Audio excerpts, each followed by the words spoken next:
আসসালামু আলাইকুম রহমতুল্লাহি ওয়া বারাকাতুহু। আমরা ধারাবাহিকভাবে এই অজু, গোসল, নামাজ সম্পর্কে আলোচনা শুনতেছিলাম।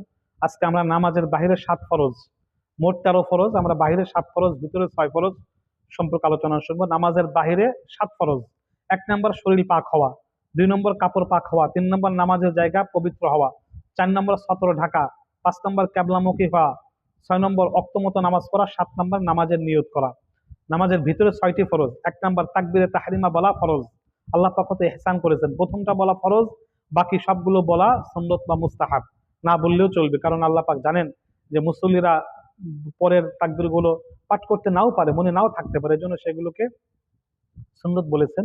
কিন্তু প্রথমটা ফরজ, এটা আল্লাহু আকবার প্রথম তাকবীর বলা ছাড়া কোনো অবস্থাতে নামাজ হবে না। অনেকে খুব দ্রুত এসে ইমাম সাহেব যখন নামাজে দাঁড়িয়ে যায়, খুব দ্রুত দৌড়ে এসে নামাজে অংশগ্রহণ করে, তার তাকবীরটা ভুলে যায়, বলে না, তাহলে তার নামাজই হবে না, নামাজ বাতিল হয়ে যাবে। নামাজের ভিতরে 6 ফরজ: তাকবীরে তাহরিমা বলা, 2 নম্বর দাঁড়িয়ে নামাজ পড়া, 3 নম্বর কিরাত পড়া, 4 নম্বর রুকু করা, 5 নম্বর 2 সেজদা করা, 6 নম্বর আখিরি বৈঠক করা। আখিরি বৈঠক ছাড়া নামাজ হবে না। অর্থাৎ ফরজ যেগুলো, এগুলো বাদ দিয়ে যদি কেউ নামাজ পড়ে সাহস সেজদা দিলেও কাজ হবে না, বরং ওইটা পুনরায় আদায় করে সাহস সেজদা করতে হবে।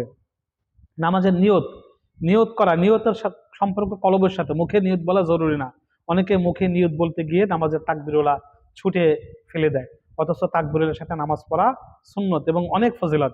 যে ব্যক্তি 40 দিন অর্থাৎ ইমামের আল্লাহ আকবার প্রথম তাকবীরের সাথে নিজের তাকবীর মিলিয়ে এইভাবে তাকবীর উলার সাথে নামাজ আদায় করবে, আল্লাহ পাক রব্বুল আলামিন তাকে মুনাফিকের খাতার থেকে নাম কেটে দিবেন, জান্নাতি মানুষের তালিকাতে তার নাম অন্তর্ভুক্ত করে দিবেন, এবং তার ভিতরে সমস্ত নেফাকাত সবকিছু দূর করে দিবেন, এবং তাকে আল্লাহর ওলি হওয়ার যোগ্যতা দান করবেন।